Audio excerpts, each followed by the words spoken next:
again, talked to Al by the door in the garage area. She returned several minutes later.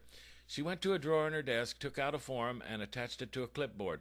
She handed the items to Doc along with a pen, instructing him to fill this out and return it to me. Doc took the items from the secretary and reseated himself on the slanted car seat that served as a sofa. Credit worthiness questionnaire. Jesus, it was 5 pages long. Name, address, age, birth date, mother's maiden name, blood type, racial preference, sex, education, last 3 employers, 3 friends, credit card number, credit card company, how long have you had the card, next of kin, purpose of filling out the form, and on and on. Mother's maiden name. He guessed that they didn't take credit card from bastards. At least he was in luck there. It took Doc about a full hour to fill out the thing. He was getting pissed. Nevertheless, Doc finished the form and handed everything back to the secretary. The secretary immediately tore off 4 of the pages and faxed the first page to some unknown entity. I need a copy of your driver's license, too, she added. While all this was going on, Doc noticed that another mechanic had arrived with a fan belt. Al was getting ready to put it on the Rover. After a few minutes, Al dropped everything and went to another stall to work on a blue Pontiac. Doc couldn't stand it any more. He had waited so long, and now the part was here, and they were jerking him around. Doc headed for the garage service area. The secretary said, "Stop, you can't go back there. Customers aren't allowed in that area. You'll just have to wait."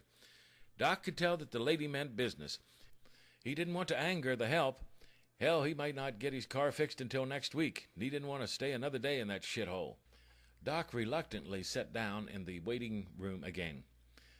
His Rover was finished at 5:30 p.m., about 10 1/2 hours from when they opened. Al started the Rover, zoomed the engine, raked the gears, and pulled the Rover out of the stall. He parked it out in front, just about where it was that morning. Al brought the keys and the bill into the secretary. Doc was pissed that Al had ground his gears when the secretary interrupted his thought with, "Your credit card, please." Doc handed the card to the waiting worker. The secretary proceeded to make 137 entries into the computer cash register. Jesus, Doc thought, this setup is just like the medical billing practice back at my office. After 15 minutes of grievous data entry, the secretary handed the bill to Doc. Towing acceptance fee, $55. Analysis fee, $118.43. Storage, 16 hours times 10, $160. Visiting mechanic analysis fee, $65. Credit worthiness processing fee, $35. BFX 22645 fan belt, $68. Labor, $928.35.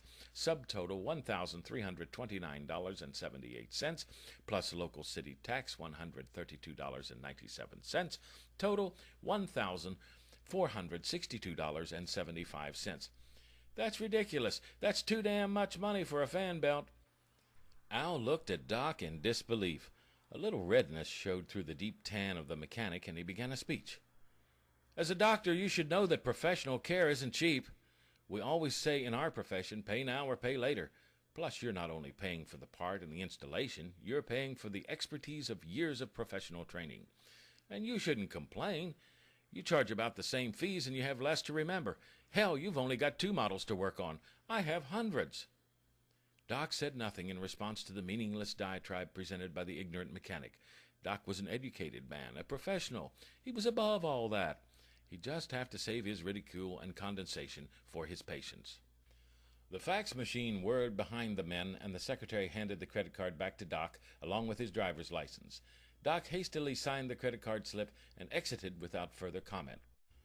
He fumed and fumed for miles and miles down the road. He had never been so inconvenienced and ripped off in his entire life. He sure wouldn't take the back roads ever again. And now, for the first time, he felt a little bit, just a little bit, of how his patients felt.